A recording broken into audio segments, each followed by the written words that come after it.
Hello everyone, welcome to my new academy channel. जैसा कि मैंने स्टार्ट किया चैप्टर जिसका नाम है मॉलिक्यूलर बेसिस ऑफ इनहेरिटेंस। इसके 3 लेक्चर हो चुके हैं।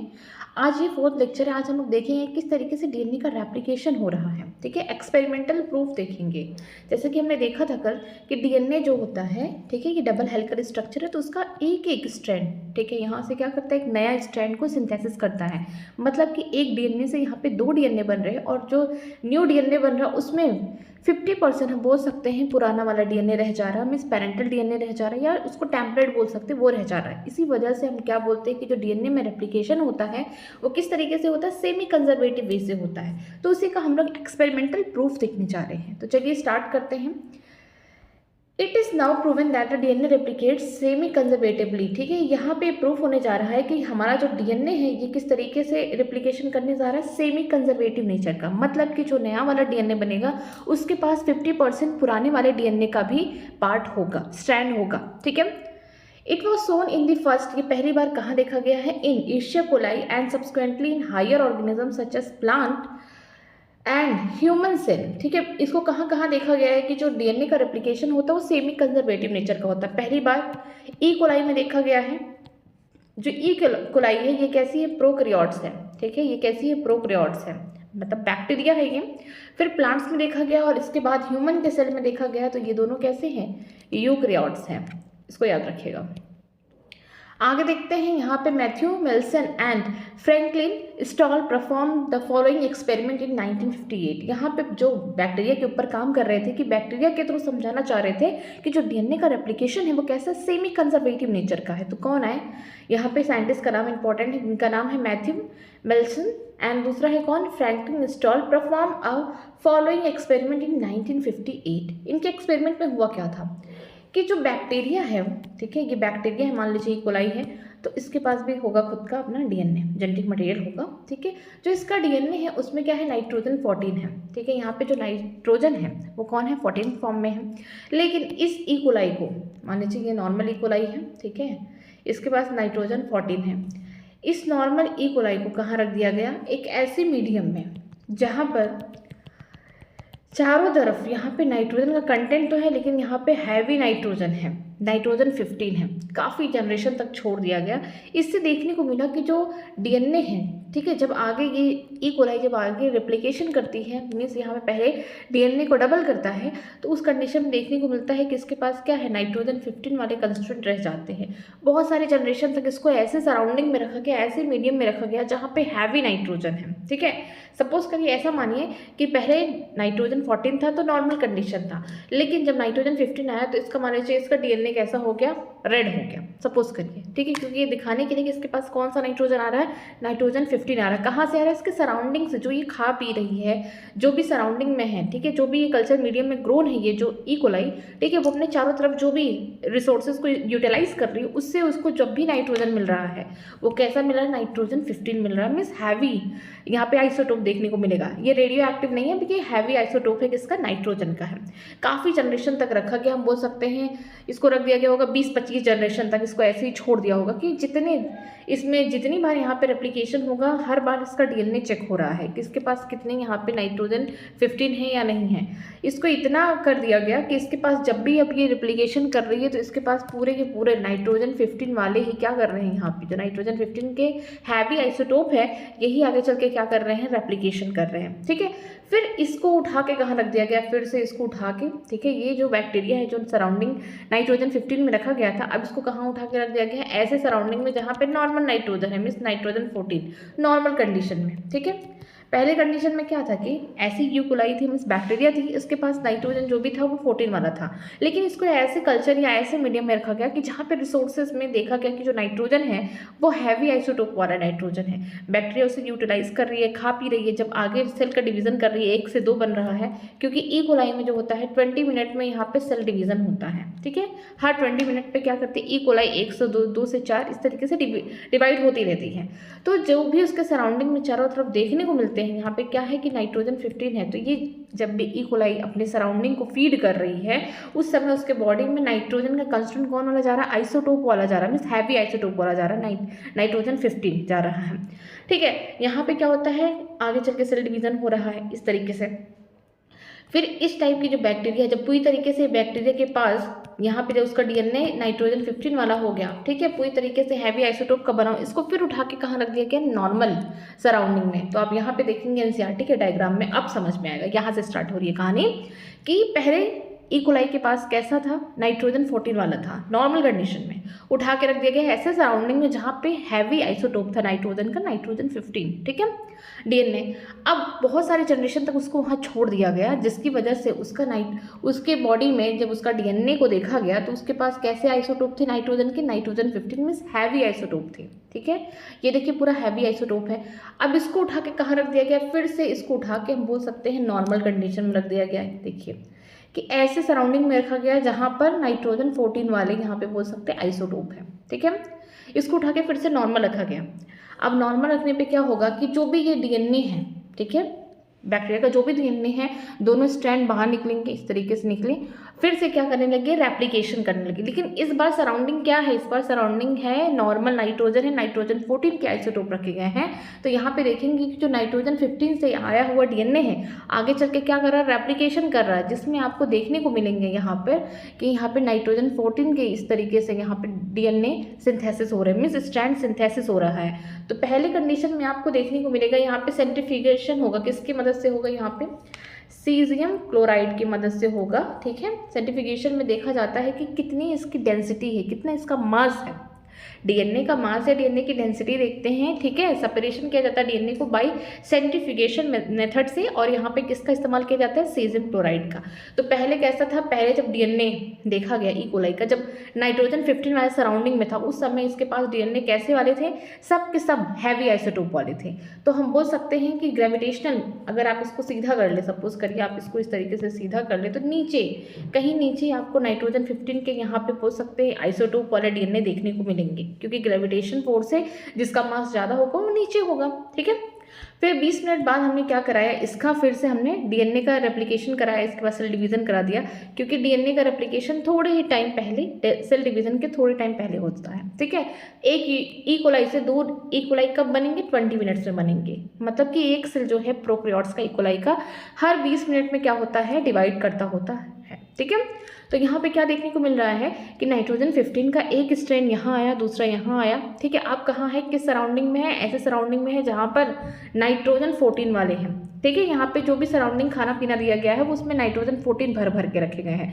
तो यहाँ पे जब सिंथेसिस हुआ तो आपको देखने को मिलेगा कि इस बार पूरे हैवी आइसोटोप वाले नाइट्रोजन नहीं देखने को मिल रही, इस बार आपको हाइब्रिड देखने को मिल रहा, मीन्स कि पुराना वाला भी यहाँ पे स्ट्रैंड है एक, और एक नया स्ट्रैंड है जिसमें हम बोल सकते हैं यहाँ पे लाइट या फिर बोल सकते हैं 14 आइसोटोप वाले नाइट्रोजन है। इसमें भी आपको हैवी आइसोटोप वाला नाइट्रोजन देखने को मिल रहा है, रेड वाला, और ग्रीन वाला जो है यहाँ पे हम बोल सकते हैं लाइट वाला देखने को मिल रहा है। तो 20 मिनट बाद आपको देखिए हाइब्रिड देखने को मिल रहा है, ठीक है। यहाँ पे नाइट्रोजन 14, नाइट्रोजन 15 है, कोई भी एक जैसा नहीं है, दोनों कैसे हाइब्रिड है, ठीक है। फिर आपको 20 मिनट बाद, फिर यहाँ पे हम लिख सकते हैं 20 मिनट बाद, आफ्टर 20 मिनट बाद फिर क्या होगा, यहाँ पे हम बोलेंगे फिर से ये इकोलाई आगे चल के रेप्लिकेशन करके फिर यहाँ पे सेल डिवीजन करेगा, ठीक। तो एक स्ट्रैंड उठाइए ग्रीन वाला इधर, ठीक है, यहाँ से मान लीजिए रेड वाला गया, ठीक, दूसरा यहाँ पे हम बोल सकते हैं रेड वाला इधर गया, फिर ग्रीन वाला गया, क्योंकि अब तो इसके पास क्या हो गए, 4 स्ट्रैंड हो गए 2 डीएनए में। आगे अगर इस इकोलाई को क्या करना है, सेल डिवीजन करना है, तो यहाँ पे क्या करना पड़ेगा, अपना ग्रीन वाला, ठीक है, एक स्ट्रैंड हो गया, पेरेंटल या टेम्पलेट डीएनए की तरह काम करेगा। दूसरा कैसा हो गया, रेड वाला यहाँ पे, फिर तीसरा रेड वाला, फिर फोर्थ वाला कहाँ गया, ग्रीन वाला। तो यहाँ पे भी क्या होगा, अभी भी वही सराउंडिंग है नॉर्मल वाला कि नाइट्रोजन 14 के कंस्ट्रेंट मिलने चाहिए। तो यहाँ पे सेकेंड जनरेशन में देखने को मिला कि जो यहाँ पे लाइट वाला था, ग्रीन का मतलब क्या है, लाइट, या फिर नाइट्रोजन 14 वाले यहाँ पे डीएनए के टेम्पलेट है, वो सिंथेसिस किसको करेगा, नाइट्रोजन 14 वाले को। फिर यहाँ पे जो रेड वाला है ये भी किसको सिंथेसिस करेगा, यहाँ पे हम बोल सकते हैं ये करेगा हमारे ग्रीन वाले को, ठीक है। यहाँ पे भी रेड वाला है तो ये भी ग्रीन वाले को, और जो लाइट वाले हैं मीन्स नाइट्रोजन 14 है ग्रीन वाले, वो तो ग्रीन वाले को करेंगे, क्योंकि सराउंडिंग में कौन सा नाइट्रोजन प्रेजेंट है, नाइट्रोजन 14 प्रेजेंट है। तो यहाँ पे देखने को मिलेगा कि 2 लाइट यहाँ पे बोल सकते हैं 2 लाइट या फिर बोल सकते हैं यहाँ पे नाइट्रोजन 14 के डीएनए बने हैं और 2 जो है हाइब्रिड। मीन्स 50% आपको लाइट वाले डीएनए देखने को मिलेंगे, 50% आपको हाइब्रिड देखने को मिलेंगे। ठीक है, तो यहाँ पे बोला गया है, देखिए जो हाइब्रिड होगा उसमें नाइट्रोजन 15 है, जिसकी वजह से उसकी डेंसिटी या उसका मास ज़्यादा होगा, तो सेंट्रीफ्यूगेशन के टाइम क्या होगा, ग्रेविटेशनल फोर्स लगता है, जिसकी वजह से नाइट्रोजन 14 नाइट्रोजन 15 जो हाइब्रिड है वो कहाँ है, नीचे है। ठीक है, लेकिन दोनों सेम अमाउंट बनेंगे 50-50%। नाइट्रोजन 14 कैसा है, लाइट वाला नाइट्रोजन है, मीन्स नाइट्रोजन 14 कैसा है, लाइट आइसोटोप है, इसकी वजह से ये ऊपर रह जाएगा, दोनों इक्वल अमाउंट में बनेंगे। चलिए देखते हैं इनका तीसरा जनरेशन, खुद से बना के देखते हैं थर्ड जनरेशन। फिर 20 मिनट बाद, 20 मिनट बाद क्या होता है, देखिए यहाँ पे हम लोग देखते हैं 20 मिनट बाद। ठीक, ये देखिए यहाँ पे ये वाला भी स्ट्रैंड काम करेगा, ये भी स्ट्रैंड बनेगा, ये भी स्ट्रैंड एक बनेगा नया, ये भी मिस के जितना यहाँ पे डीएनए, हर एक सिंगल स्ट्रैंड में नया नया बोल सकते हैं डीएनए बनेगा। ग्रीन के लिए हमने कितना लिया, 1 2 3 4 5 6, देखिए 1 2 3 4 5 6 क्या है, ग्रीन है, ग्रीन स्ट्रैंड। और रेड कितने हैं, 1 2 क्या है, रेड वाले हैं। तो चलिए देखते हैं यहाँ पे 1 2 3 4 5 6, अब रेड वाले बनाते हैं 1 2। ठीक है, तो ग्रीन वाले तो क्या करेंगे, यहाँ पे देखिए जो ग्रीन वाले हैं तो ग्रीन वाला ही बनाएंगे इस तरीके से।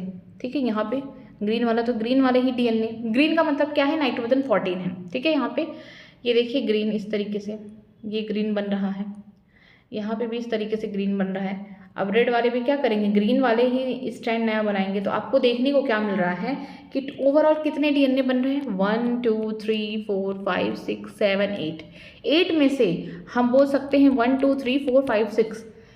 ठीक है, 8 आउट ऑफ 6 कैसे हैं, यहाँ पे लाइट वाला बोल सकते हैं, यहाँ पे लाइट वाले डीएनए बन रहे हैं। ठीक है, इनके पास कैसा नाइट्रोजन है, नाइट्रोजन 14, बट 2 आउट ऑफ 8, मतलब हम बोल सकते हैं 8 आउट ऑफ यहाँ पे 2 देखने को मिल रहा है कि कैसे है, हाइब्रिड है। अब यहाँ पे कहीं हैवी आइसोटोप का यहाँ पे प्योरली नहीं बन रहा है, यहाँ पे हाइब्रिड बन रहा है। तो हम बोल सकते हैं यहाँ पर कि जो लाइट वाला है, यहाँ पे जो लाइट वाले हैं वो कितने हैं, 6 आउट ऑफ 8 है। ठीक है, और जो यहाँ पे हाइब्रिड है वो कितने हैं, वो हैं 2 आउट ऑफ 8।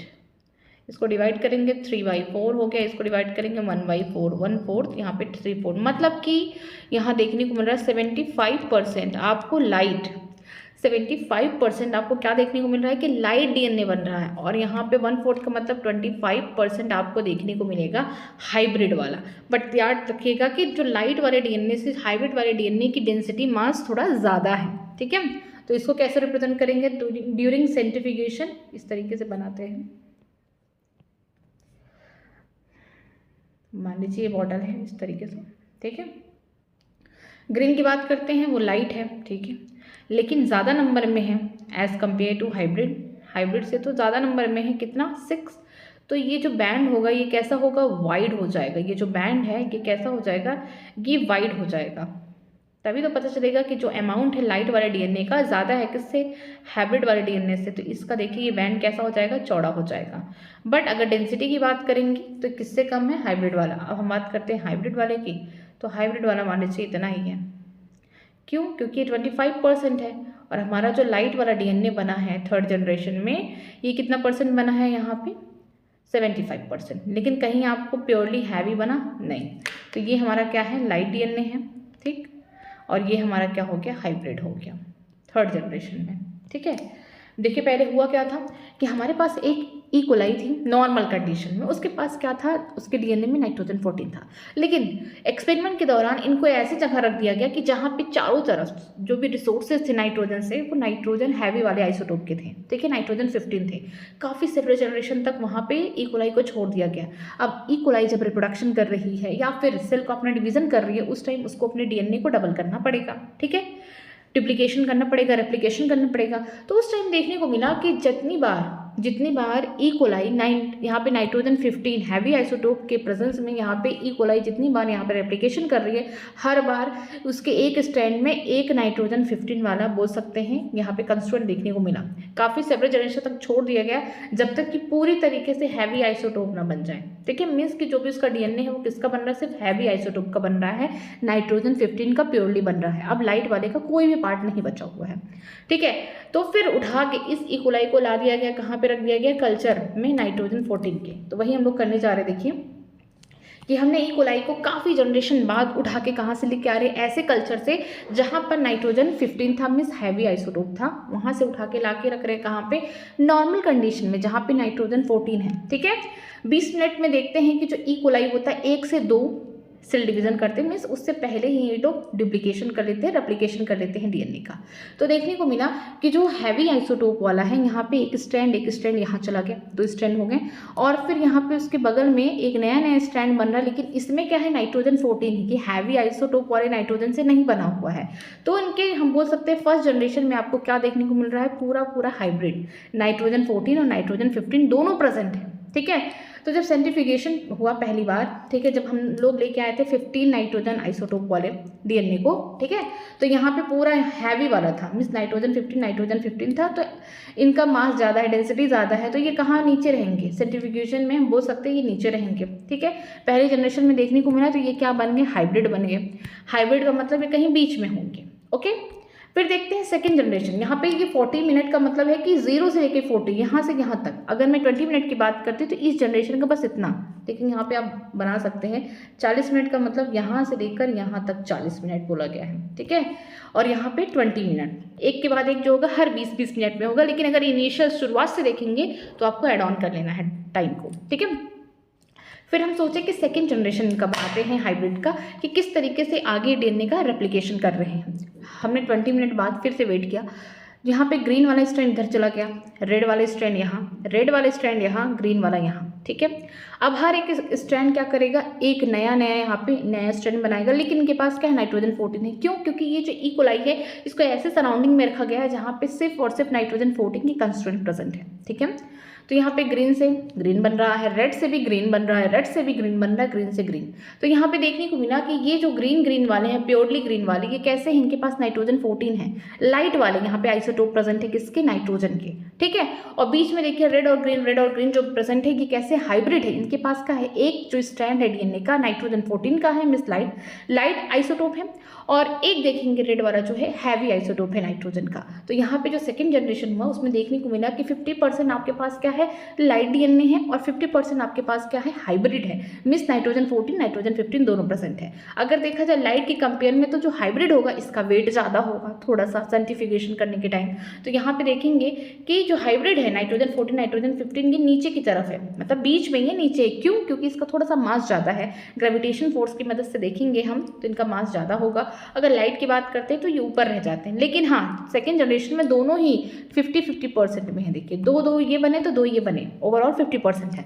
हमारा मन किया कि हम फिर इसको 20 मिनट बाद फिर छोड़ देते हैं, हम इनका थर्ड जनरेशन बनाते हैं। ठीक है, हम थर्ड जनरेशन बनाना चाहते हैं। तो ये देखिए एक ग्रीन यहाँ गया, दूसरा ग्रीन यहाँ, ठीक है, एक ग्रीन यहाँ गया, एक रेड यहाँ गया, एक रेड यहाँ गया, एक ग्रीन यहाँ गया, एक ग्रीन यहाँ गया, एक ग्रीन यहाँ गया। ओवरऑल कितने स्टैंड हुए, 1 2 3 4 5 6 स्टैंड किसके हो रहे हैं, 1 2 3 4 5 6 ग्रीन के, 1 2 केवल किसके हो रहे हैं, रेड वाले के। ठीक है, यहाँ पे ग्रीन का मतलब है कि ऐसे नाइट्रोजन उसमें होंगे जो 14 वाले आइसोटोप के होंगे। रेड वाले में बात करते हैं ऐसे नाइट्रोजन होंगे जो 15 वाले होंगे, मींस हैवी आइसोटोप के होंगे। ठीक है, हमने देखा नाइट्रोजन 14 में। ठीक है, यहाँ पे देखें तो ये किसको बनाएंगे, नया स्ट्रैंड जो भी बनेंगे नाइट्रोजन 14, ग्रीन वाले जितने होंगे नाइट्रोजन 14 मतलब लाइट आइसोटोप वाले नाइट्रोजन इसमें प्रेजेंट होंगे।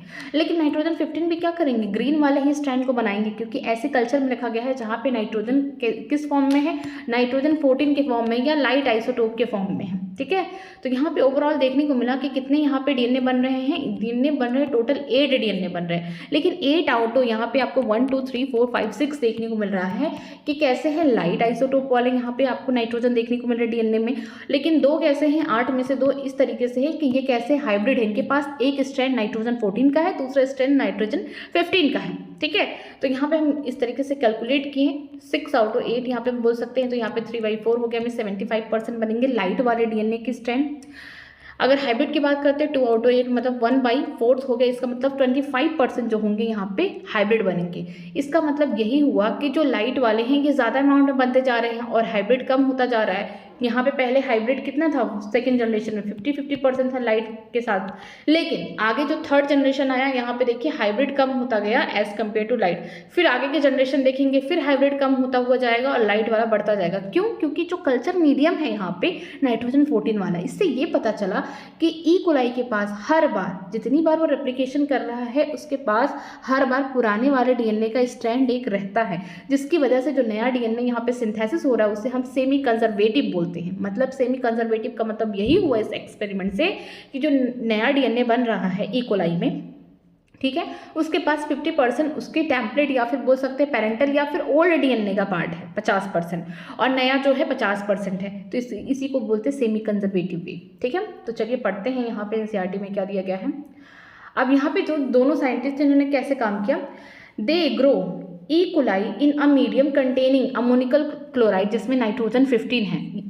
जो नाइट्रोजन 15 है is a heavy isotope of nitrogen. कभी रेडियो एक्टिव मत सोच लेना, ये हैवी आइसोटोप है किसके, नाइट्रोजन के। ठीक है, ई कोलाई तो ऐसे नॉर्मली उसके पास क्या होता है नाइट्रोजन 14 होता है, लेकिन एज एक्सपेरिमेंट करने के दौरान इनको कहाँ रख दिया गया, ऐसे सराउंडिंग में रखा गया, ठीक है, जहाँ पे नाइट्रोजन 15 है, हैवी आइसोटोप है नाइट्रोजन के। Is the only nitrogen source for many generation. इसको बहुत सारे जनरेशन के लिए छोड़ दिया गया। हम यहाँ पर बोल सकते हैं जो अमोनिकल क्लोराइड रखा गया है लेकिन नाइट्रोजन 15 उसको मेनी जनरेशन तक छोड़ दिया गया है। The result was that nitrogen 15 was incorporated into the newly synthesized DNA as well as the other nitrogen containing compound। ऐसा रिजल्ट देखने को मिला कि जब ई कोलाई को काफ़ी जनरेशन तक, काफ़ी सेवरल जनरेशन तक छोड़ दिया गया ऐसे सराउंडिंग में जहाँ पर हैवी नाइट्रोजन थे, नाइट्रोजन 15, तो देखने को मिला कि जितनी बार नया यहाँ पे डीएनए सिंथेसिस हो रहा है उसके पास क्या हो रहा है, नाइट्रोजन 15 वाले एक स्टैंड बन रहे हैं और साथ में जो भी नाइट्रोजन कंटेनिंग कंपाउंड बनने वाला है ई कोलाई के बॉडी में, जैसे प्रोटीन का जो पार्ट होगा उसमें क्या है नाइट्रोजन 15 वाले यहाँ पे जो हैवी आइसोटोप है वो जाके पार्टिसिपेट कर रहे हैं।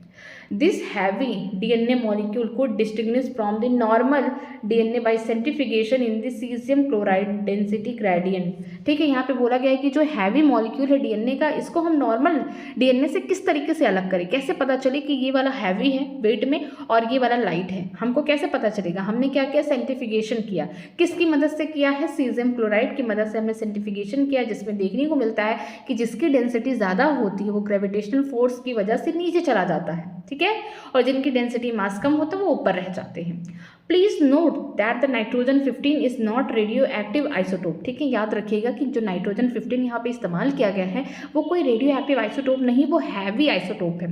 And it can be separated from the nitrogen 14 only on based on the density. इनको नाइट्रोजन 14 से, जो नाइट्रोजन 15 वाले आइसोटोप है नाइट्रोजन के, उनको नाइट्रोजन 14 से किस तरीके से अलग किया जा रहा है, इनके डेंसिटी के बिहाव पे किया जा रहा है। मिस सीजियम क्लोराइड क्या कर रहा है, सेंट्रीफ्यूगेशन में हेल्प कर रहा है, जिसकी वजह से जो लाइट वाले हैं, जो हैवी वाले हैं, दोनों सेपरेट हो पा रहे हैं। ठीक है, आगे देखते हैं। Then they transferred this cell into the medium with a normal ammoniacal chloride. देखिए, पहले तो हैवी में रख दिया गया ई कोलाई को, तो जितना भी उसका डीएनए बन रहा था सबके पास कौन वाला नाइट्रोजन आ रहा था, हैवी नाइट्रोजन, नाइट्रोजन 15 आ रहा था। जो भी उसके बॉडी में नाइट्रोजन से बना हुआ कंस्टिट्यूएंट है, ठीक है, मॉलिक्यूल बनेगा नाइट्रोजन से, जैसे अमीनो एसिड वगैरह हो गए, प्रोटीन हो गए, ठीक है, उसमें कौन सा नाइट्रोजन पार्टिसिपेट कर रहा था, नाइट्रोजन 15 जो हैवी आइसोटोप का था। लेकिन बाद में यही ई कोलाई जब पूरी तरीके से इसके पास नाइट्रोजन 15 वाले डीएनए बन गए, इसको उठा के फिर से नॉर्मल कंडीशन में रख दिया गया। नॉर्मल कंडीशन का मतलब उसके चारों तरफ जो अमोनिकल क्लोराइड होंगे उनके पास लाइट वाला नाइट्रोजन का आइसोटोप होगा। Then transfer into the cell, यहाँ पे बोला गया मीडियम, जहाँ पे नॉर्मल कंडीशन है, यहाँ पे जो नाइट्रोजन होगा नाइट्रोजन 14 है, मीन्स लाइट आइसोटोप वाला है। And took a sample at a various definite time interval as the cell multiply and extracted the DNA that remained as a double stranded helix। ठीक है, कुछ समय तक छोड़ दिया गया, कुछ टाइम इंटरवल तक देखने को मिला कि जो डीएनए एक्सट्रैक्ट किया गया, निकाला गया है, ठीक है, उसमें आपको डबल हेलिकल स्ट्रक्चर देखने को मिल ही रहा है।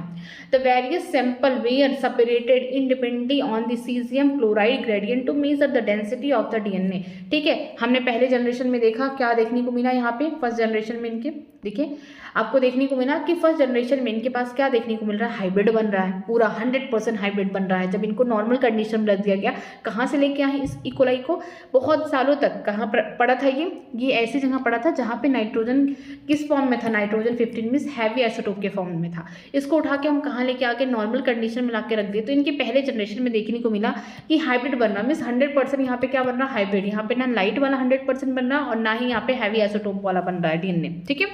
फिर यहाँ पे सेकंड जनरेशन के लिए छोड़ दिया गया, तो देखने को मिला 50% क्या बन रहा है, हाइब्रिड बन रहा है, 50% लाइट। और हम इसको सेपरेट भी करते जा रहे हैं कि कितना परसेंट लाइट बन रहा है, कितने अमाउंट में, कितना परसेंट यहाँ पे हाइब्रिड बन रहा है, कितने अमाउंट में, किसकी मदद से, यहाँ पे सीजन क्लोराइड की मदद से। हम सेंट्रीफ्यूगेशन भी साथ में करते जा रहे हैं, ठीक है। फिर हमने थर्ड जनरेशन के लिए 20 मिनट के लिए छोड़ दिया। फिर देखा कि यहाँ पे लाइट वाला जो अब डीएनए वो ज़्यादा बन रहा है एज कम्पेयर टू यहाँ पे हाइब्रिड, क्योंकि अब तो ये दोबारा से कभी भी प्योरली फॉर्म में हैवी वाला डीएनए नहीं बनने वाला है, ठीक है, क्योंकि ऐसे कल्चर मीडियम में रखा गया जहाँ पे हैवी नाइट्रोजन की कोई वैल्यू नहीं है, यहाँ पे लाइट नाइट्रोजन की कंस्ट्रेंट प्रेजेंट है, मिस नाइट्रोजन 14 प्रेजेंट है, नाइट्रोजन 15 तो प्रेजेंट नहीं है, ठीक। तो यहाँ पे इस तरीके से देखने को मिलेगा कि धीरे धीरे जब आगे जनरेशन बाई जनरेशन जाएंगे, जो हाइब्रिड है ये भी खत्म हो जाएगा, मीन्स जो नाइट्रोजन 15 के कंस्ट्रेंट है वो भी धीरे धीरे खत्म होते जाएंगे और यहाँ पे आपको लाइट वाला देखने को मिलेगा, ठीक है।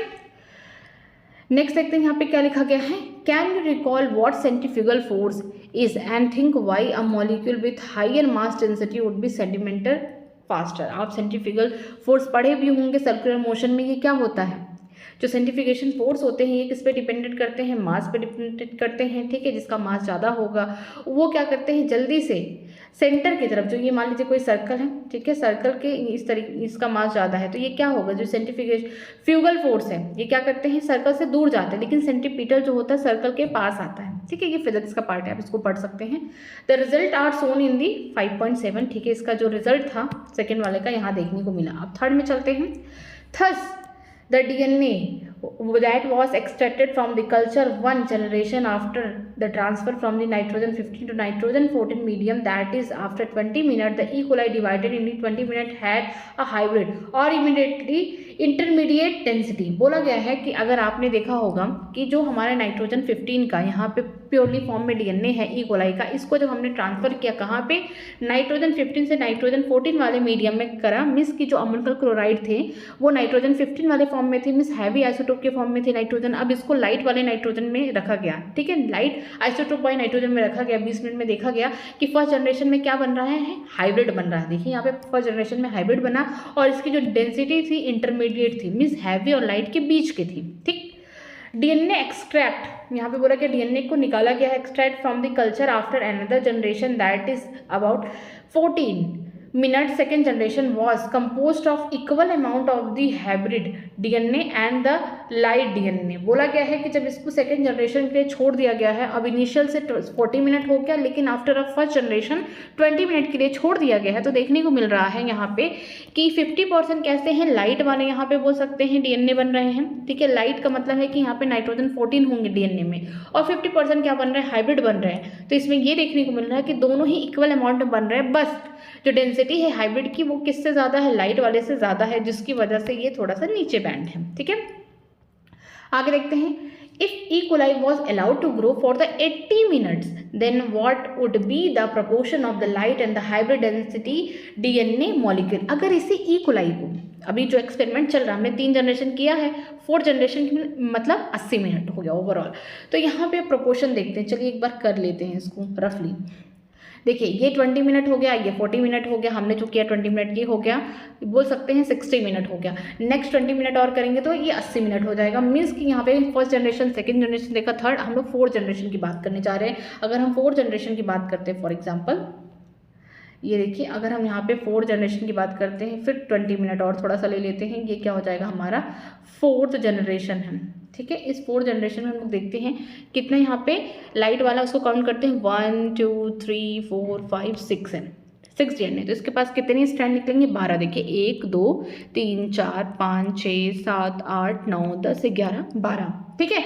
और यहाँ से देखते हैं 13 14 14 निकलेंगे, ठीक है। यहाँ पे हम लोग क्या कर रहे हैं, एक एक स्ट्रैंड निकाल रहे हैं, किसका निकाल रहे हैं हम लोग, ग्रीन वाले का। 14 1 2 3 4 5 6 7 8 9 10 11 12 13 एंड 14, ठीक है। फिर देखते हैं रेड के लिए 1 और 2, दो स्ट्रैंड काम करेंगे रेड के लिए 1 2।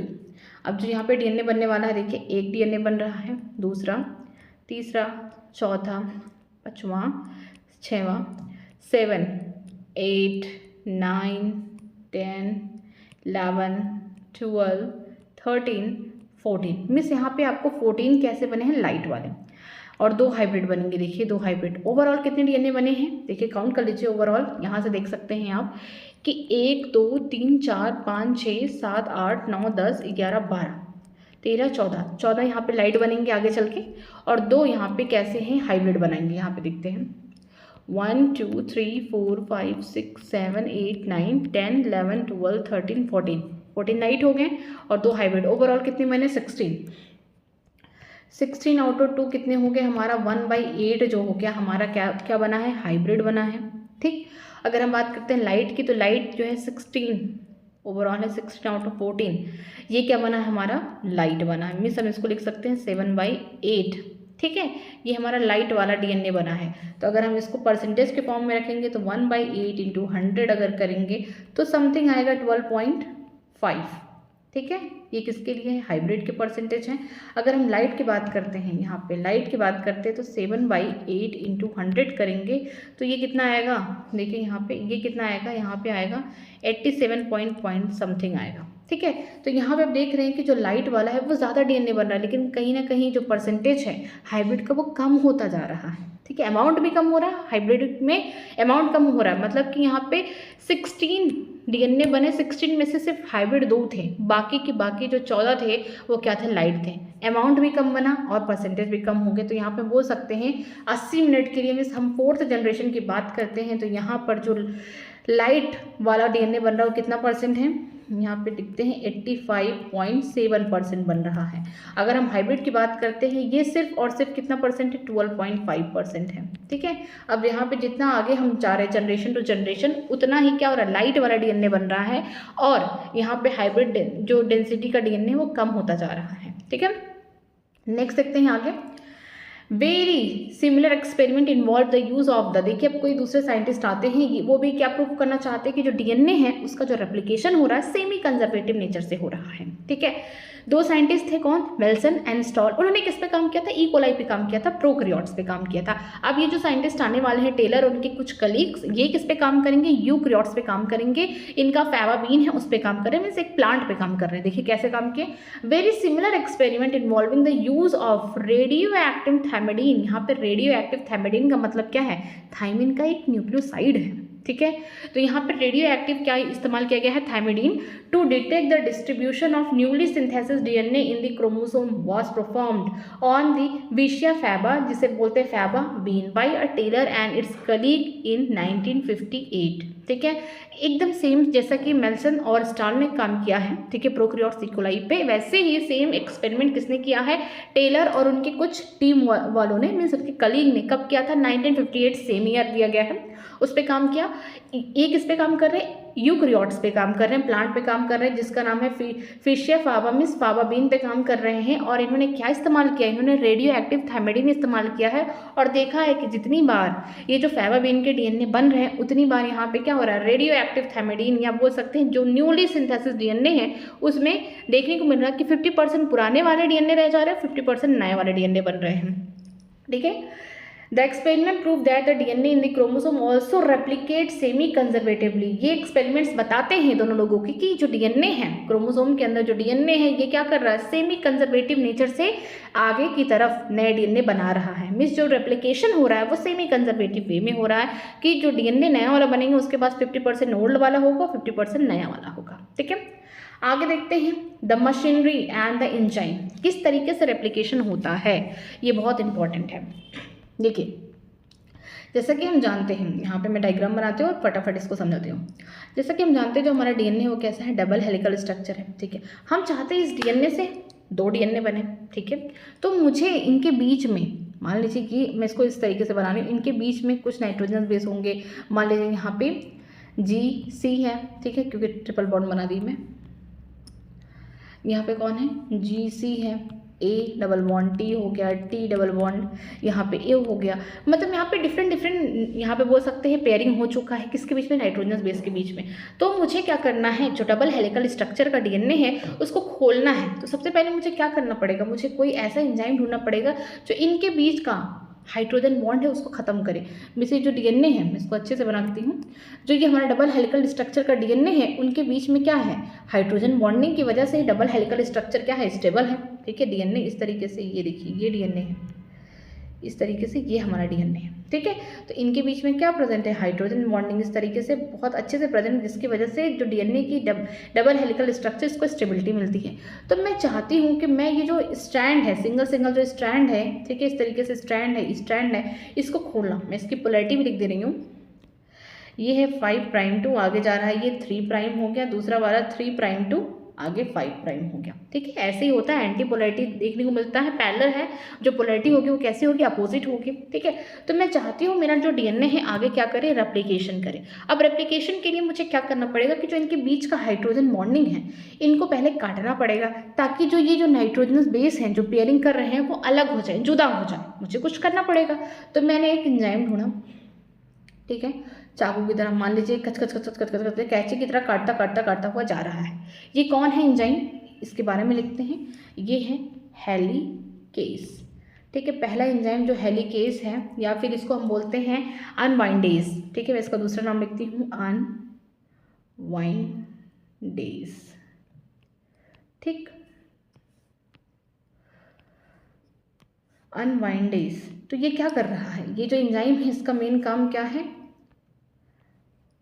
यहाँ पे cutting hydrogen bond between nitrogenous bases. ठीक है, या बिटवीन टू स्ट्रैंड भी लिख सकते हैं, बिटवीन यहाँ पे मैं लिख देती हूँ 2 स्ट्रैंड।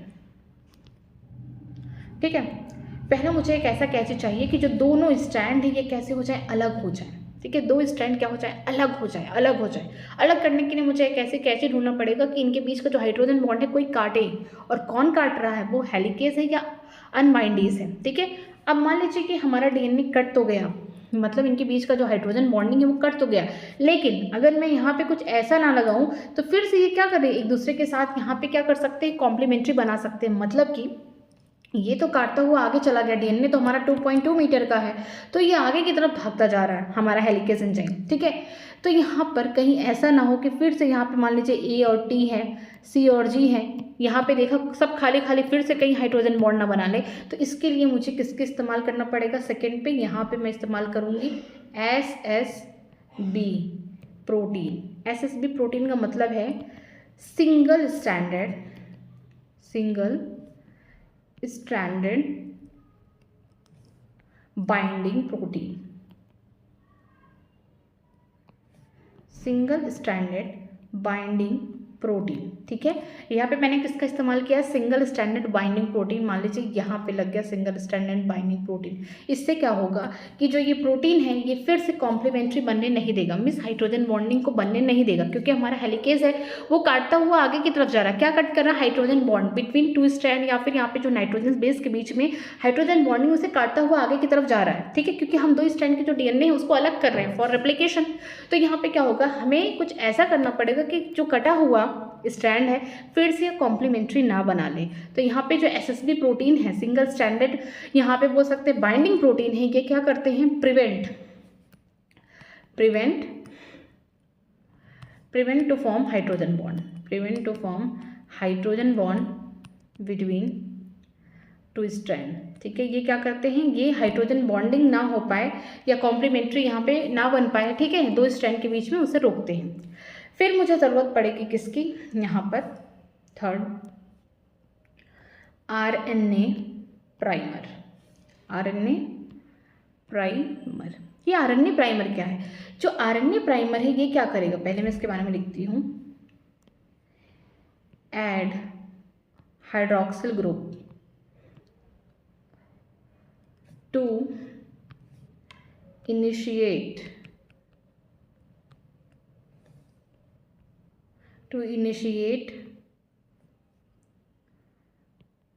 डीएनए पॉलीमरेज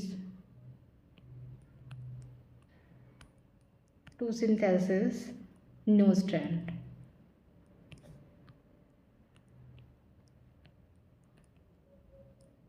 ठीक, फिर अब मेरा मान लीजिए मैं इस डीएनए का स्ट्रक्चर कुछ ऐसे आगे बनाती हूँ। ये देखिए,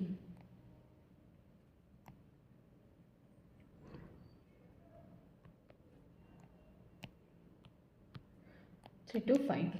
ठीक है, यहाँ पे अभी हाइड्रोजन बॉन्डिंग है, हेलिकेज आगे अपना काम कर रहा है, यहाँ पे कटिंग करने जा रहा है। ठीक है, लेकिन इतना हमारा डीएनए खुल गया है, क्यों? क्योंकि यहाँ पे कौन बैठा है? एसएसबी है, mean single stranded binding protein है, जो यहाँ पे जो खुले हुए दो स्ट्रैंड हैं इनके बीच में कोई भी हाइड्रोजन बॉन्ड बनाने नहीं दे रहा है। ठीक है, यहाँ पे इनके बीच में कोई भी हाइड्रोजन बॉन्ड बनाने नहीं दे रहा है। ठीक है, तो अब मुझे क्या करना है? यहाँ से शुरू करना है, रेप्लिकेशन के लिए शुरू करना है। और सबसे मेन एंजाइम होगा जो नया एक स्ट्रैंड बनाएगा, वो कौन होगा? वो होगा डीएनए डिपेंडेंट डीएनए पॉलीमरेज। ठीक है, डीएनए डिपेंडेंट डीएनए पॉलीमरेज होगा वो एंजाइम, जो मेन एंजाइम होगा। क्या करेगा? सिंथेसिस करेगा new strand, synthesis new strand. ठीक है, पहले हमने क्या किया? हेलिकेज या अनवाइंडेज की मदद से इनके बीच का हाइड्रोजन बॉन्डिंग को कटवा दिया, खत्म करा दिया। फिर मैंने यहाँ पे एसएसबी प्रोटीन रख दिया, सिंगल स्ट्रैंडेड बाइंडिंग प्रोटीन, जो इनके बीच में हाइड्रोजन बॉन्डिंग नहीं बनने देगा। फिर मैं किसको लाती हूँ? आरएनए प्राइमर को।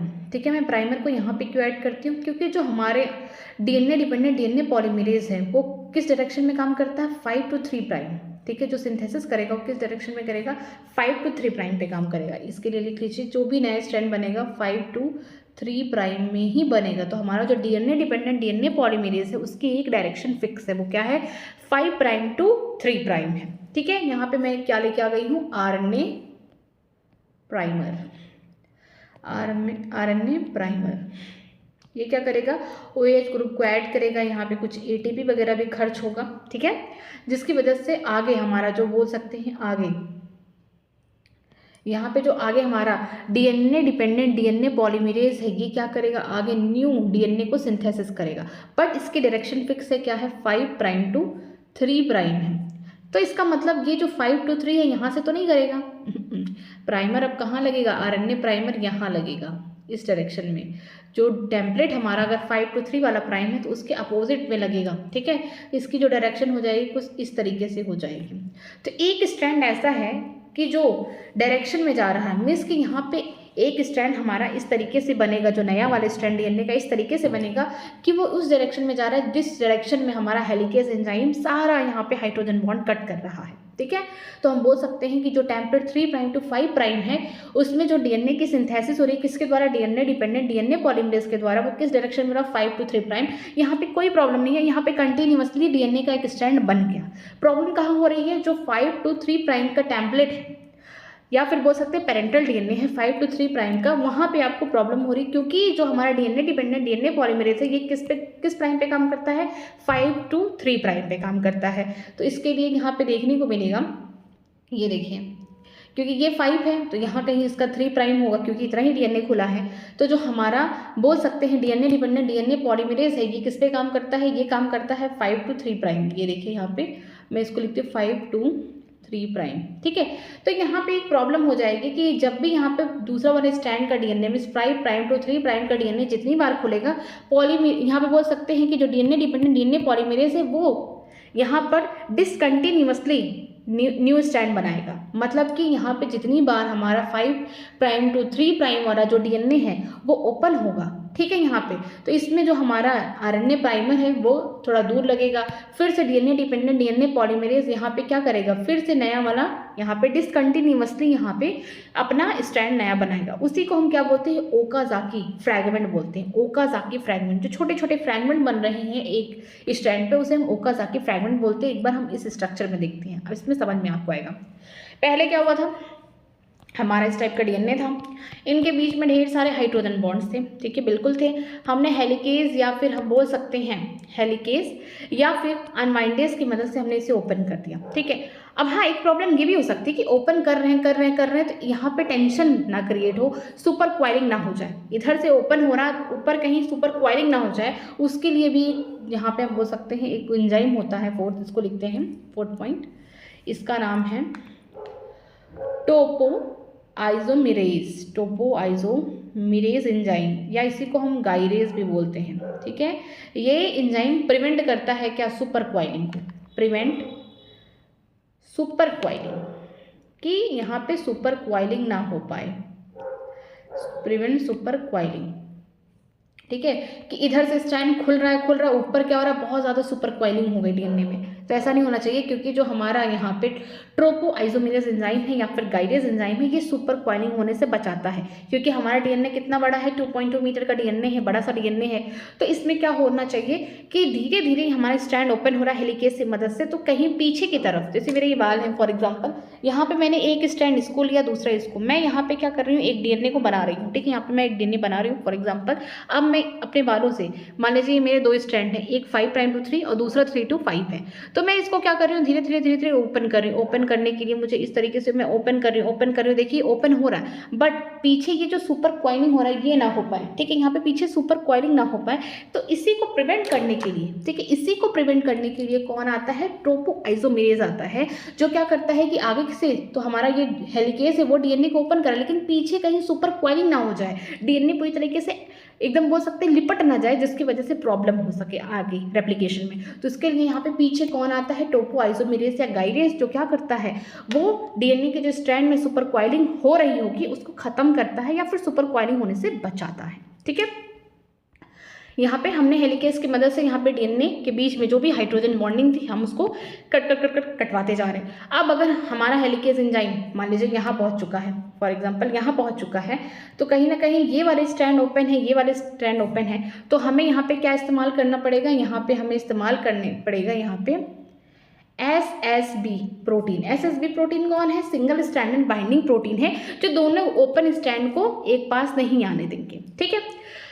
फिर हम इस्तेमाल करेंगे किसका, RNA, यहाँ पे हम लोग इस्तेमाल करेंगे किसका, ये देखिए RNA प्राइमर का। जो RNA प्राइमर होता है इसके पास क्या होता है, हाइड्रोक्सी ग्रुप होता है, साथ में ATP लेके आता है, जिसकी मदद से जो डीएनए डिपेंडेंट डीएनए पॉलीमरेज है, मैं यहाँ पे लिख देती हूँ इसको,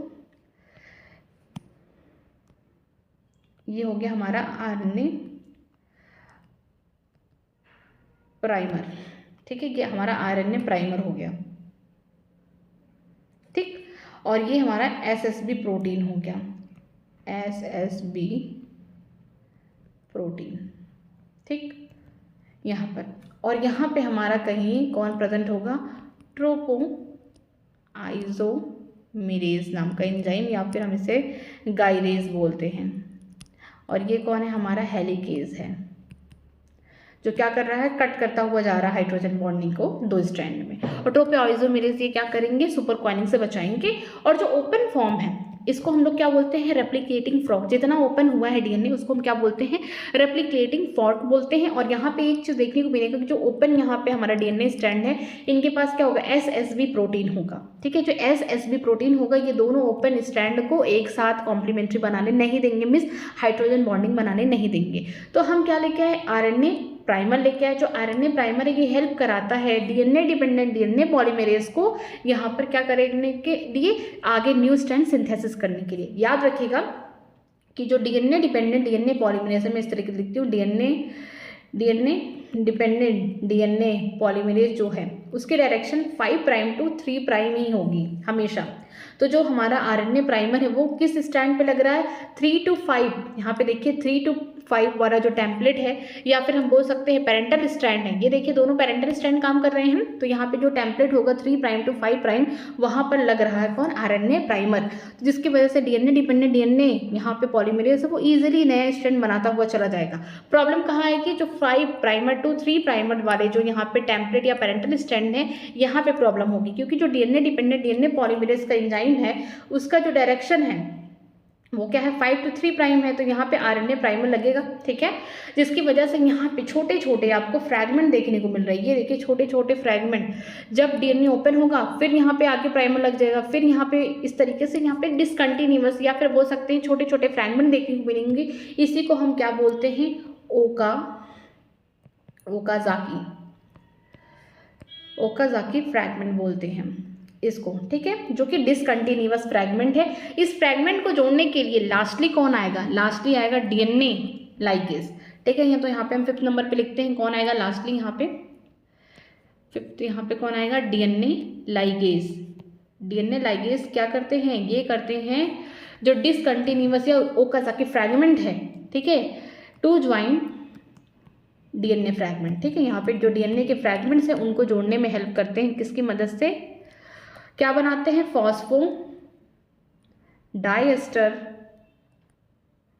फॉस्फोडाइएस्टर लिंकेज या बॉन्ड, ठीक है। क्या बनाते हैं, फॉस्फोडाइएस्टर लिंकेज या फिर बॉन्ड बनाते हैं, जिसकी वजह से जो हमारा ओकाजाकी का फ्रैगमेंट है ये एक नया डीएनए बन जाएगा, ठीक है। तो आप एक जगह देख रहे हैं कि ये वाला कैसा है, ये वाला हमारा एक ऐसा स्ट्रैंड है जो क्या कर रहा है, लीड कर रहा है, आगे जा रहा है, तो हम इसको क्या बोल सकते हैं, लीडिंग स्ट्रैंड, ठीक है। इसको क्या बोल सकते हैं, लीडिंग स्ट्रैंड, ठीक है, लीडिंग स्ट्रैंड है ये। और ये जो पीछे रह जा रहा है डिसकंटिन्यूअस में, इसे हम क्या बोलेंगे, लैग हो रहा है, तो इसमें हम बोलेंगे लैगिंग स्ट्रैंड, ठीक है।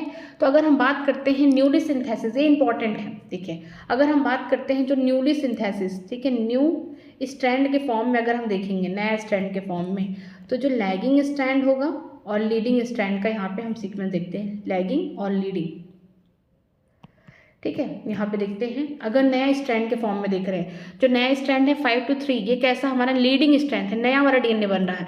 और जो हमारा यहाँ पे बोल सकते हैं लैगिंग वाला स्ट्रैंड कौन होगा, यहाँ पे देखिए 3 प्राइम to 5 प्राइम वाला होगा, ठीक है।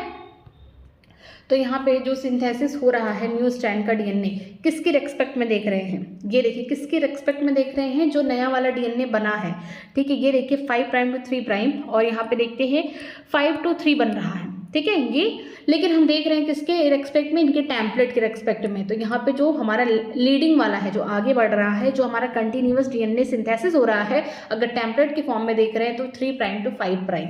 यहाँ पे देखते हैं किसके रेस्पेक्ट में देख रहे हैं, टेम्पलेट के फॉर्म में। तो जो यहाँ पे इनका बोल सकते हैं ये कैसा होगा, यहाँ पे लैगिंग की बात करते हैं। सबसे पहले लैगिंग जो होगा, जो बहुत पीछे डिसकंटिन्यूअस है, वो 5 to 3 प्राइम है। लेकिन जो हमारा लीडिंग है वो क्या है, 3 to 5 प्राइम है। आपको कहाँ देखने को मिल रहा है, टेम्पलेट डीएनए में देखने को मिल रहा है।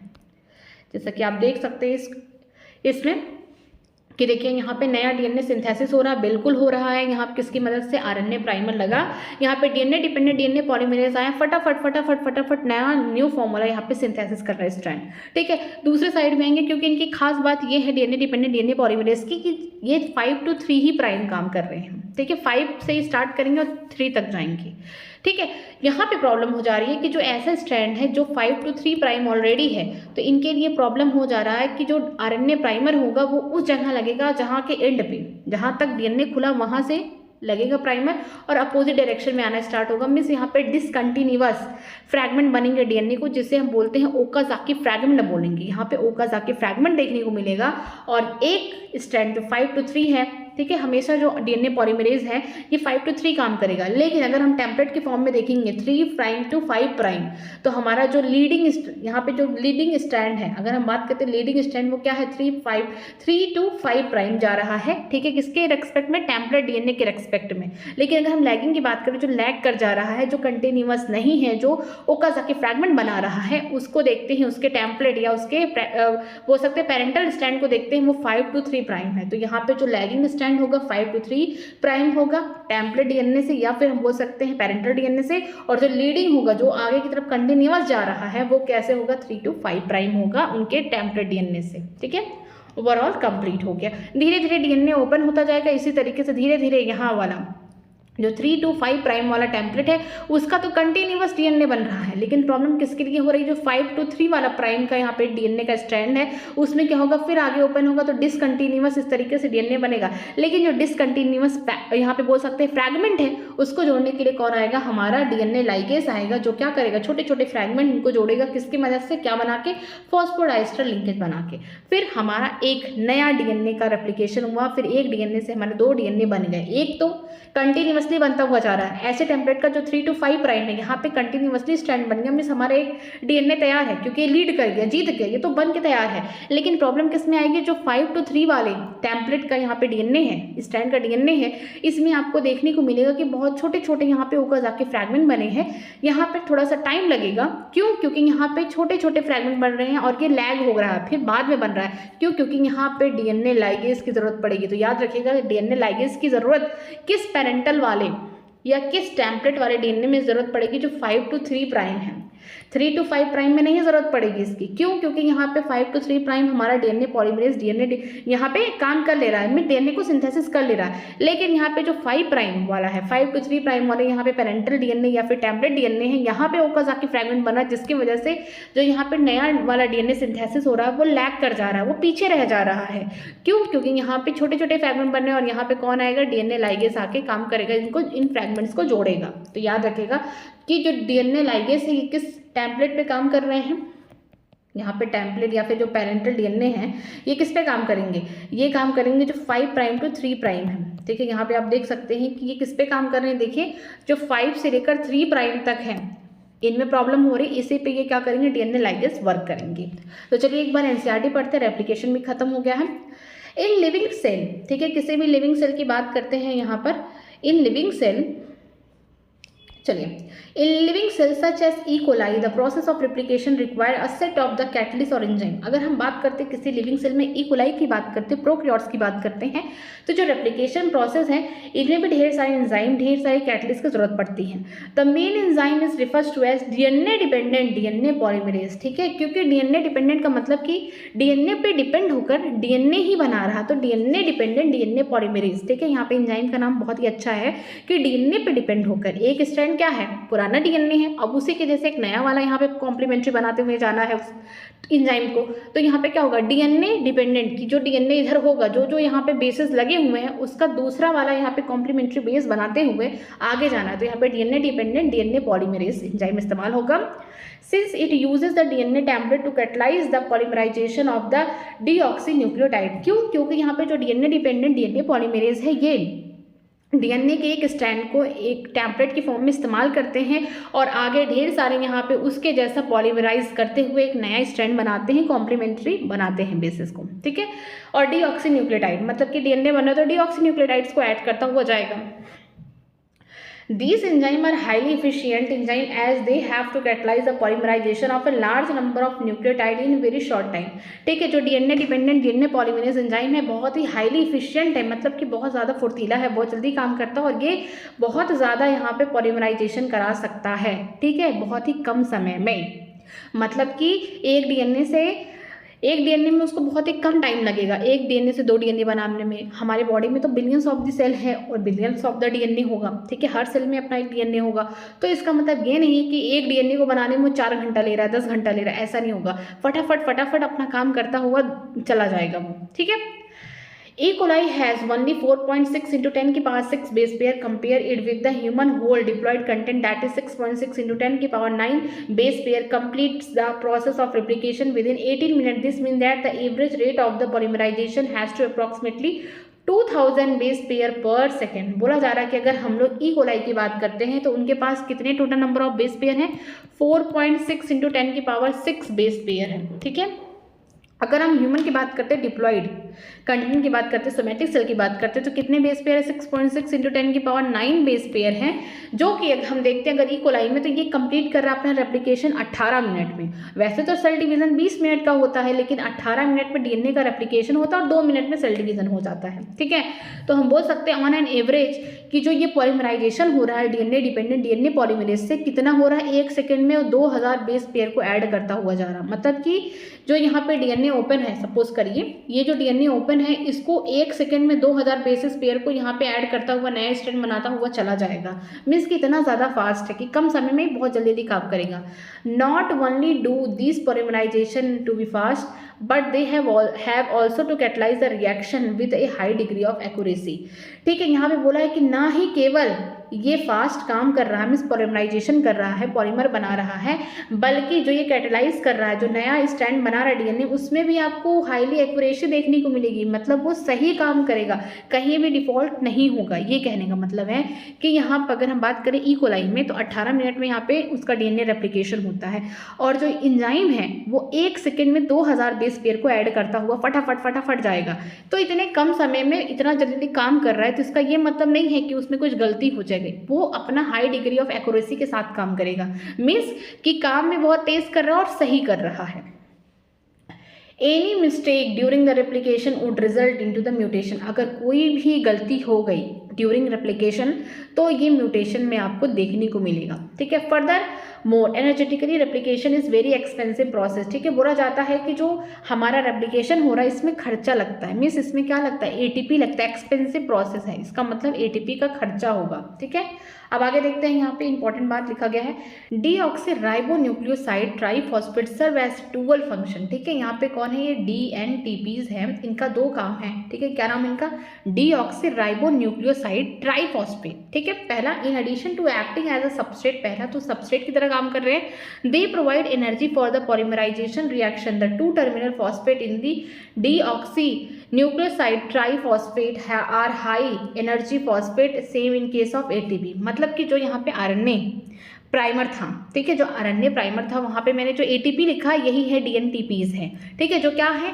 एक तो सबस्ट्रेट की तरह काम कर रहा है, दूसरा ये क्या कर रहे हैं, जब पॉलीमराइजेशन हो रहा है डीएनए डिपेंडेंट डीएनए पॉलीमरेज की मदद से जब आगे नया स्ट्रैंड बन रहा है तो उस समय एटीपी की ज़रूरत पड़ती है। तो यहाँ पे हम बोल सकते हैं कि जो एटीपी है वो किसके थ्रू आ रहा है, डीएनटीपीज के थ्रू आ रहा है। ठीक है, जो टर्मिनल के 2 फॉस्फेट होते हैं डीऑक्सी न्यूक्लियोसाइड ट्राइफॉस्फेट के, उनके पास जब वो ब्रेक होता है तो वहाँ से हाई एनर्जी निकलता है और वो सेम एज एटीपी होता है। ठीक है, नेक्स्ट देखते हैं, in addition to the DNA dependent DNA polymerase many additional enzyme are required to complete the process of the replication with high degree of accuracy. बोला गया है कि जो डीएनए डिपेंडेंट डीएनए पॉलीमरेज जैसा एंजाइम होता है और भी एंजाइम की जरूरत पड़ती है कि ये रेप्लिकेशन को अच्छे से हाई डिग्री ऑफ एक्यूरेसी के साथ कर सके, जैसे कि ट्रोपोआइसोमेरेज, जिसे हम गाइडेस कहते हैं, कि अगर एक तरफ से हेलिकेज पूरा अनवाइंडिंग कर रहा है, मीन्स हाइड्रोजन बॉन्डिंग को खत्म कर रहा है, तो दूसरी तरफ से ये भी नहीं होना चाहिए सुपर क्वाइलिंग। ठीक है, फिर आगे हम लोग देखेंगे डीएनए लाइगेज की जरूरत पड़ेगी। ये सारी एंजाइम क्या करते हैं, मिलजुल के काम करते हैं, जिसकी वजह से डीएनए में कोई फॉल्ट ना हो पाए।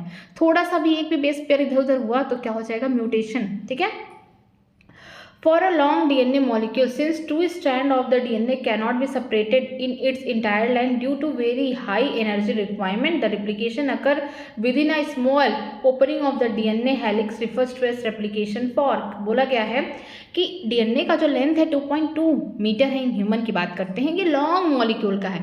2 स्ट्रैंड को एक ही साथ, डीएनए के 2 स्ट्रैंड को अलग करना एक साथ पॉसिबल नहीं है। क्यों, क्योंकि यहाँ पर ज़्यादा अमाउंट में एनर्जी की ज़रूरत पड़ेगी, हाई एनर्जी की रिक्वायरमेंट है। ठीक है, इसीलिए क्या होता है, रेप्लिकेशन जो होता है थोड़ा थोड़ा स्मॉल ओपनिंग करके थोड़ा थोड़ा डीएनए को ओपन करके यहाँ पर बोल सकते हैं रेप्लिकेशन किया जाता है। और जो ओपनिंग होती है थोड़े पार्ट के डीएनए की, उसे हम क्या बोलते हैं, रेप्लिकेशन फॉर्क बोलते हैं।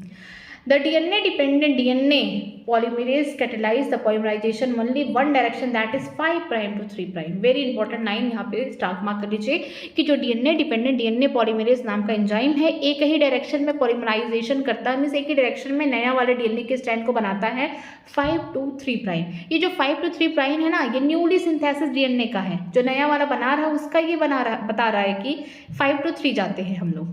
This create some additional complication. ठीक है, इसकी वजह से थोड़ा सा एडिशनल कॉम्प्लिकेशन देखने को मिलता है, क्योंकि 2 स्ट्रैंड जो डीएनए के होते हैं वो एंटी पोलैरिटी में होता है, जो पोलैरिटी सेम नहीं होगी, एक तो 5 to 3 होगा, दूसरा 3 to 5 होगा। तो देखते हैं एट रेप्लिकेटिंग फॉर्क। तो यहाँ पे थोड़ा सा आपको रेप्लिकेटिंग फॉर्क, जो थोड़ा सा खुड़ा हुआ डीएनए है जहाँ पे रेप्लिकेशन होने वाला, आप यहाँ पे थोड़ा सा कॉम्प्लिकेशन देखते हैं। देखिए, consequently on one strand the template with the polarity 3 prime to 5 prime the replication is continuous, while on the other hand या बोल सकते हैं on other side the template with the polarity 5 to 3 it is discontinuous। बोला गया है कि जो यहाँ पे replicating fork है, एक तो बोल सकते हैं 5 to 3 होगा, यहाँ पे देख सकते हैं आप, ये देखिए, एक तो देखिए 3 to 5 प्राइम होगा, ठीक है, पुराना वाला डीएनए, दूसरा 5 to 3 होगा। हम यहाँ पे देख रहे हैं ये क्या है, जितना ओपन हुआ है यहाँ पे डीएनए, इसी को हम क्या बोलते हैं, रेप्लिकेटिंग फॉर्क बोलते हैं, क्योंकि इतना ही अभी फिलहाल के लिए इतना ही क्या होने वाला है, रेप्लिकेशन होने वाला है। फिर आगे भी धीरे धीरे ओपन होगा तो फिर आगे रेप्लिकेशन होगा, ऐसे होगा, ठीक है। तो यहाँ पे देखेंगे कि जो एक 3 to 5 प्राइम है और एक 5 to 3 प्राइम है, जो 3 to 5 प्राइम वाला टेम्पलेट है इसमें कोई प्रॉब्लम नहीं होगी, क्योंकि जो हमारा डीएनए डिपेंडेंट डीएनए पॉलीमरेज है वो 5 to 3 तरफ जा रहा है, मींस कंटिन्यूअस यहाँ पे स्ट्रैंड बनाएगा। लेकिन जो 5 to 3 प्राइम वाला यहाँ पे टेम्पलेट डीएनए है, ये इसमें क्या होगा, डिसकंटिन्यूअस होगा, क्योंकि जो हमारा डीएनए डिपेंडेंट डीएनए पॉलीमरेज से 5 to 3 प्राइम में जाता है, ठीक है। तो यहाँ पे बोला गया है सीधे से कि जो एक ऐसा टेम्पलेट है जिसकी पोलैरिटी 3 to 5 प्राइम है, टेम्पलेट की बात की गई है, जो पेरेंटल डीएनए जो पुराना वाला डीएनए है जिसको हम टेम्पलेट मान के चल रहे हैं, अगर 3 to 5 प्राइम वाला है तो वो जब रिप्लिकेशन होगा डीएनए पॉलीमरेज के द्वारा वो कंटिन्यूअस होगा, क्योंकि हमारा डीएनए पॉलीमरेज 5 to 3 वाले डायरेक्शन में जाता है। मीन्स ये जो 5 to 3 वाला डायरेक्शन का मतलब है कि जो नया स्ट्रैंड बनाएगा 5 to 3 तक जाएगा, ठीक है। लेकिन जो ऐसे टेम्पलेट है जो 5 to 3 वाले प्राइम के हैं, देखिए ये वाला जो 5 to 3 वाला है ये डिसकंटिन्यूअस है। ये कैसा है, डिसकंटिन्यूअस है। The discontinuously synthesis fragment are later join by the enzyme DNA ligase. जो डिसकंटिन्यूअसली यहाँ पे छोटे छोटे फ्रैगमेंट बनेंगे उसे हम क्या बोलेंगे, ओकाज़ाकी फ्रैगमेंट बोलेंगे। वो किससे यहाँ पे बोल सकते हैं जुड़ेंगे, नया डीएनए बनाना है, नया स्ट्रैंड बनाना है, वो किसकी मदद से जुड़ेंगे, डीएनए लाइगेज की मदद से जुड़ेंगे। तो इसका मतलब जो डीएनए लाइगेज है ये किस वाले टेम्पलेट वाले डीएनए पे काम करेगा, जो 5 to 3 प्राइम वाले हैं, ठीक है। The DNA polymerase on its own can not initiate the process of replication. यहाँ पे बहुत खास बात लिखी गई है कि जो डीएनए पॉलीमरेज है खुद से कभी भी डीएनए रेप्लिकेशन स्टार्ट नहीं कर सकते हैं, इनके लिए आरएनए एज अ बोल सकते प्राइमर इस्तेमाल करना पड़ेगा, ठीक है। Also the replication does not initiate randomly at any place of DNA. और ये भी नहीं है कि डीएनए में कहीं से भी रेप्लिकेशन आप स्टार्ट कर दें, ठीक है, उसका फिक्स पॉइंट होगा, ठीक है, रेप्लिकेशन के लिए।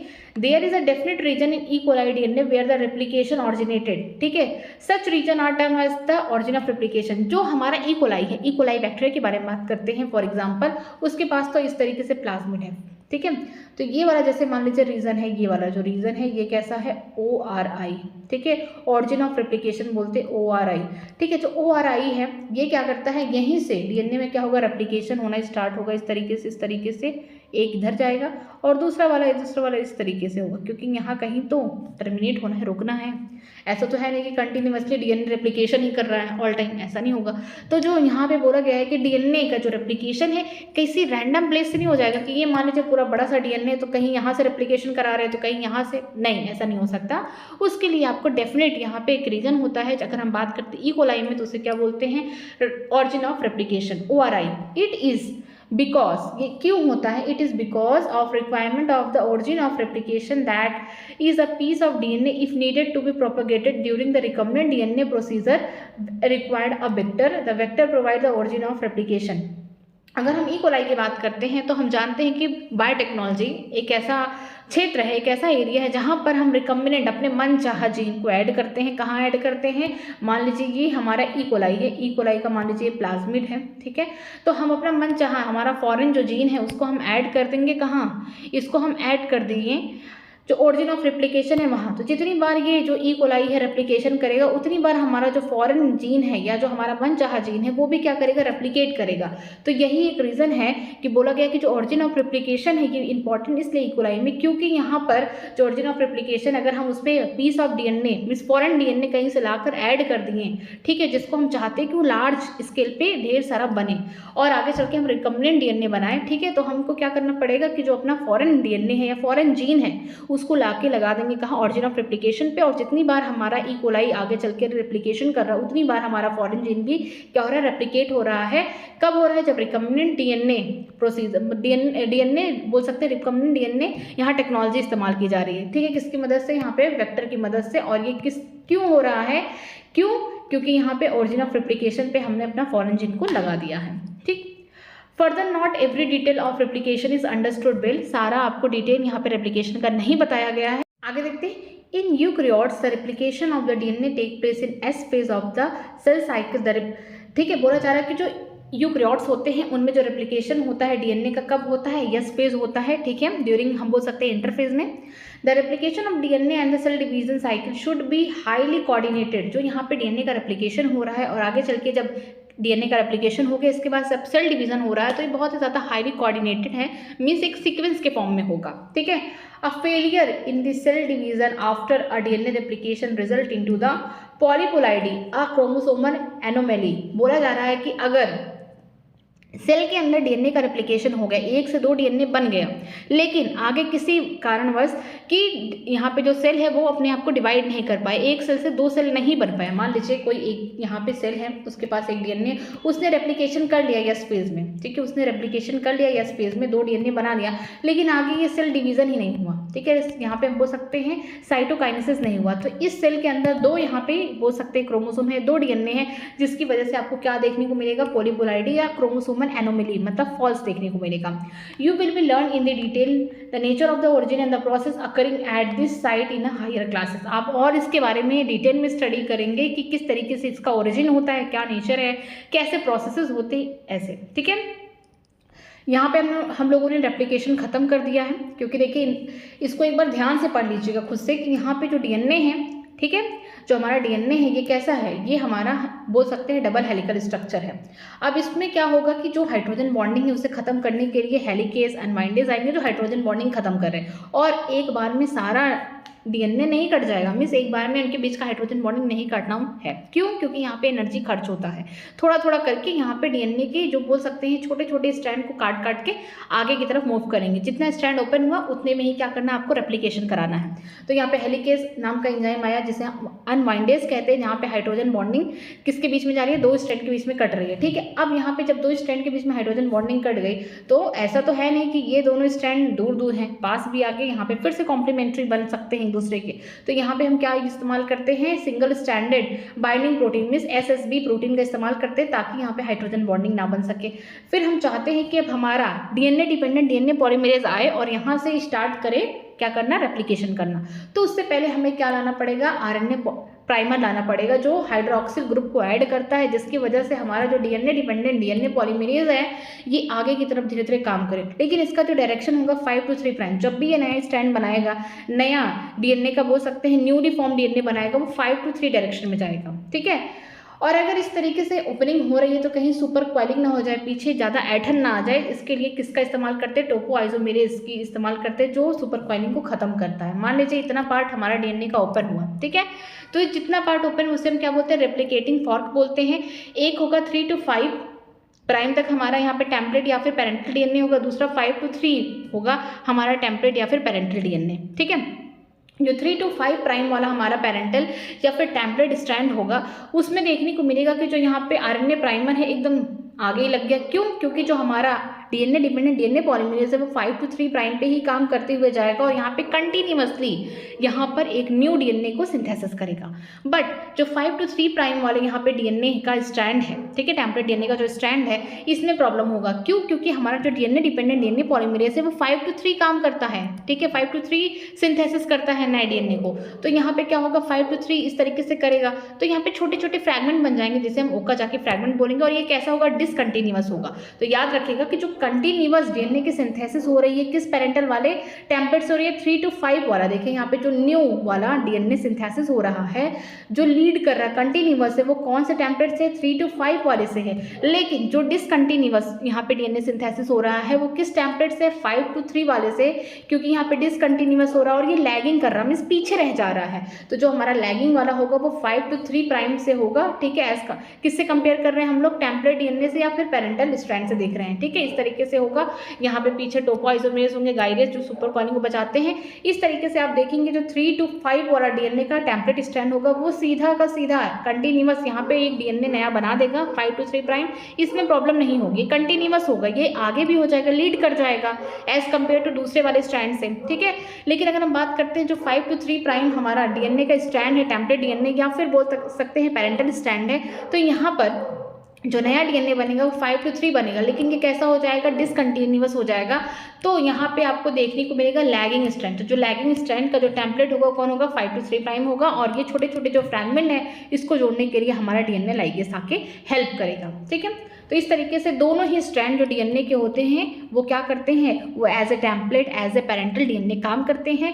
क्योंकि जो हमारा डीएनए वो डबल हेलिक्स स्ट्रक्चर है, तो उसका एक एक स्ट्रैंड पेरेंटल डीएनए की तरह काम करके एक नया डीएनए सिंथेसिस करता है। जो 3 to 5 प्राइम का जो पेरेंटल या फिर टेम्पलेट होता है वो कंटिन्यूअस होता है, वो हमारा लीड करता है। लेकिन जो 5 to 3 वाला होता है वो भी हमारा पेरेंटल स्ट्रैंड है, बट यहाँ पे जो नया सिंथेसिस डीएनए होता है वो लैग कर जाता है, उसमें आपको ओकाज़की फ्रैगमेंट देखने को मिलते हैं, और फिर यहाँ पे डीएनए लाइगेज नाम का एंजाइम इनको जोड़ता है। ठीक है, आज की क्लास यहीं तक। अगर आपको कहीं भी किसी भी लाइन में डाउट है तो आप मुझसे कमेंट सेक्शन में पूछ सकते हैं, मैं उसका रिप्लाई करूंगी। बाकी कल हम लोग स्टार्ट करेंगे ट्रांसक्रिप्शन, किस तरीके से डीएनए से हम आरएनए बनाने वाले हैं। ठीक है, थैंक यू सो मच।